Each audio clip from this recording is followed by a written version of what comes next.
Hello students, नमस्कार। मैं राजेश आप सभी का आपके अपने यूट्यूब चैनल गुरुजी ज्ञान गंगा में स्वागत करता हूं। फ्रेंड्स, आज की वीडियो हिंदी के महत्वपूर्ण प्रश्नों पर आधारित हैं जो कि विगत परीक्षाओं में आए हैं तथा आने वाली परीक्षाओं में आने की प्रबल संभावना है। तो प्लीज़ आप सबसे रिक्वेस्ट है, यदि आप हमारे चैनल पर नए हैं तो प्लीज़ चैनल को सब्सक्राइब करें तथा वीडियो को लाइक कर अपने दोस्तों में शेयर करें, जिससे कि उन्हें भी इस वीडियो से कुछ लाभ मिल सके। तो शुरुआत करते हैं आज की वीडियो और देखते हैं आज का पहला क्वेश्चन। आज का पहला क्वेश्चन है, पंकज शब्द में कौन सा समास है? पंकज शब्द में कौन सा समास है? ए द्वंद्व समास, बी द्विगु समास, सी बहुब्रीहि समास या फिर डी कर्मधारय समास।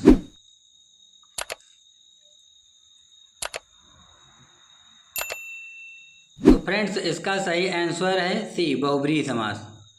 पंख से जन्मा हुआ, पंकज का मतलब पंख से जन्मा हुआ यानी कि कमल, तो इसमें बहुब्रीहि समास हुआ। अगला क्वेश्चन है, स्वर संधि के कितने प्रकार होते हैं? स्वर संधि के कितने प्रकार होते हैं? ए 3 प्रकार, बी 4 प्रकार, सी 5 प्रकार या फिर डी 6 प्रकार। सोचो और बताओ। तो फ्रेंड्स, इसका सही आंसर है सी 5 प्रकार। स्वर संधियां 5 प्रकार की होती हैं। स्वर संधियां 5 प्रकार की होती हैं। अगला क्वेश्चन है, हर्ष, शोक, घृणा, आश्चर्य जैसे भाव को व्यक्त करने के लिए किस चिन्ह का प्रयोग किया जाता है? ए अर्धविराम चिन्ह का, बी अल्प विराम चिन्ह का, सी विस्मयादिबोधक चिन्ह का या फिर डी पूर्ण विराम चिन्ह का।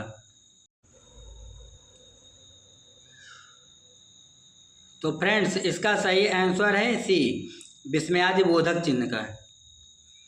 हर्ष, शोक, घृणा में विस्मयादिबोधक चिन्ह का प्रयोग किया जाता है। अगला क्वेश्चन है, निम्न में से कौन सा शब्द तद्भव है? नीचे लिखे शब्दों में कौन सा शब्द तद्भव है? ए स्थान, बी यौवन, सी निर्झर या फिर डी जीव।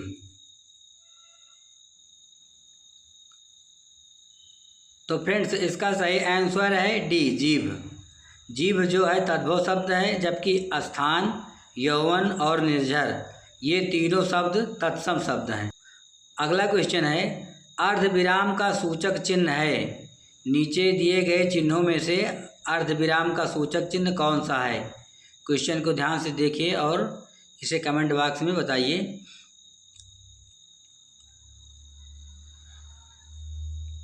तो फ्रेंड्स, इसका सही आंसर है बी, अर्धविराम का चिन्ह बी आंसर में जो चिन्ह बना हुआ है वो अर्धविराम का सूचक चिन्ह है। अगला क्वेश्चन है, कारक के कितने भेद हैं? कारक के कितने भेद हैं? ए 10 भेद, बी 7, सी 8 या फिर डी 9। तो फ्रेंड्स, इसका सही आंसर है सी 8। कारक के कुल 8 भेद होते हैं। हिंदी में कारक की संख्या 8 मानी गई है, इसलिए कारक के 8 भेद हुए। आज का अगला क्वेश्चन है, प्रसिद्ध पुस्तक आलोक पर्व के रचनाकार कौन हैं? आलोक पर्व पुस्तक के रचनाकार कौन हैं? ए भीष्म साहनी, बी भवानी प्रसाद मिश्र, सी शिवमंगल सिंह सुमन या फिर डी हजारी प्रसाद द्विवेदी। तो फ्रेंड्स, इसका सही आंसर है डी हजारी प्रसाद द्विवेदी। आलोक पर्व पुस्तक के रचनाकार डॉक्टर हजारी प्रसाद द्विवेदी हैं। डॉक्टर हजारी प्रसाद द्विवेदी ने आलोक पर्व नामक पुस्तक की रचना की है। अगला क्वेश्चन है, 2002 में सन 2002 में 2 पंक्तियों के बीच कविता के लिए साहित्य अकादमी पुरस्कार किसे दिया गया? 2002 में 2 पंक्तियों के बीच कविता के लिए साहित्य अकादमी पुरस्कार किसे दिया गया? ए अरुण कमल, बी राजेश जोशी, सी अलका सरावगी या फिर डी मंगलेश डबराल। तो फ्रेंड्स, दो पंक्तियों के बीच कविता राजेश जोशी की लिखी हुई है। दो पंक्तियों के बीच कविता राजेश जोशी द्वारा लिखी हुई है। तो इसका सही आंसर हुआ बी राजेश जोशी। आज का अगला क्वेश्चन है, अन्या से अनन्या तक, अन्या से अनन्या तक किसकी रचना है? ए प्रभा खेतान, बी मैत्रेयी पुष्प, सी मृदुला गर्ग या फिर डी कृष्णा शोभती। तो फ्रेंड्स, अन्या से अनन्या तक प्रभा खेतान की रचना है। तो इसका सही आंसर हुआ ए प्रभा खेतान। अन्या से अनन्या तक के रचनाकार प्रभा खेतान जी हैं। अगला क्वेश्चन है, निम्नलिखित में से कौन सा शब्द संबंधवाचक सर्वनाम है? निम्न में से कौन सा शब्द संबंधवाचक सर्वनाम है? ए कौन, बी जो, सी कुछ या फिर डी आपका। इन चारों में से कौन सा शब्द संबंधवाचक सर्वनाम है? तो फ्रेंड्स, इसका सही आंसर है बी जो। जो शब्द जो है वो संबंधवाचक सर्वनाम है। अगला क्वेश्चन है, विधानमंडल द्वारा पारित किया गया स्वीकृत विधि क्या कहलाती है? ए अध्यादेश, बी अधिनियम, सी विनिमय या फिर डी नियम। विधानमंडल द्वारा पारित स्वीकृत विधि क्या कहलाती है? तो फ्रेंड्स, इसका सही आंसर है बी अधिनियम। विधानमंडल द्वारा पारित स्वीकृत को अधिनियम कहा जाता है। आज का अगला क्वेश्चन है,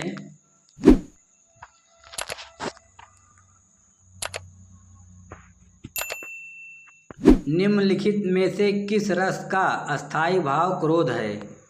निम्नलिखित में से किस रस का अस्थायी भाव क्रोध है?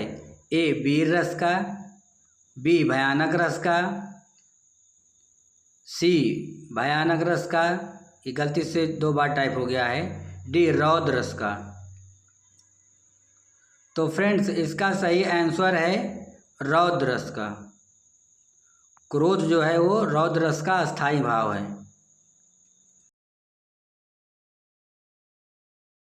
अगला क्वेश्चन है, स्वर ए तथा ऐ का उच्चारण स्थान कौन सा है? स्वर ए तथा ऐ का उच्चारण स्थान निम्न में से कौन सा है?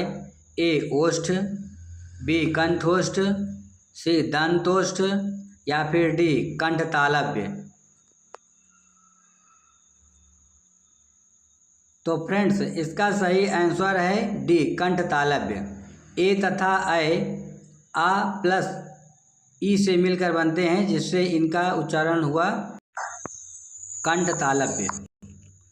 अगला क्वेश्चन है, वह घर से बाहर गया, वह घर से बाहर गया, इस वाक्य में कौन सा कारक है? ए अपादान कारक, बी कर्ता कारक, सी कर्म कारक या फिर डी करण कारक।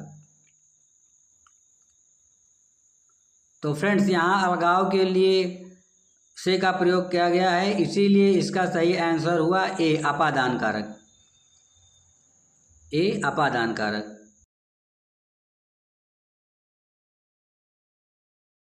आज का अगला क्वेश्चन है, अभागा सुख से वंचित रह जाता है, अभागा सुख से वंचित रह जाता है के अर्थ के लिए सही लोकोक्ति कौन सी है? ए अंधा बतख कीचड़ खाए, बी अंधा बटेर कीचड़ खाए, सी अंधा बगुला कीचड़ खाए या फिर डी अंधा कबूतर कीचड़ खाए। तो फ्रेंड्स, इसका सही आंसर है सी अंधा बगुला कीचड़ खाए। अभागा सुख से वंचित रह जाता है, इसका अर्थ है। अगला क्वेश्चन है, निम्न में कौन सा वाक्य शुद्ध है? नीचे लिखे हुए 4 वाक्यों में कौन सा वाक्य शुद्ध है? तो इसे ध्यान से पढ़िए तथा बताइए कि निम्न में से कौन सा वाक्य शुद्ध है। तो फ्रेंड्स, इसका सही आंसर है सी रामचरितमानस एक धार्मिक ग्रंथ है। रामचरितमानस एक धार्मिक ग्रंथ है। रामचरितमानस एक साथ में लिखा हुआ है तथा ये कामा के अंदर है, इसीलिए ये सब सही है। अगला क्वेश्चन है, कर्मवाच्य में प्रधान होता है, कर्मवाच्य में क्या प्रधान होता है? ए विचार, बी कर्ता, सी भाव या फिर डी कर्म। तो जैसा कि प्रश्न से ही उत्तर का पता चलता है कि कर्मवाच्य में कर्म ही प्रधान होगा, तो इसीलिए इसका सही आंसर है डी कर्म। कर्मवाच्य में कर्म प्रधान होता है।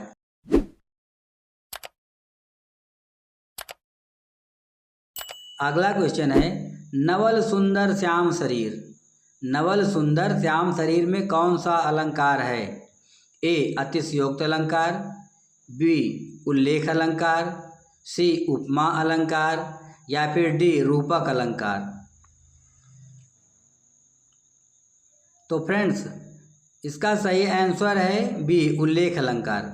नवल सुंदर श्याम शरीर में उल्लेख अलंकार का प्रयोग किया गया है।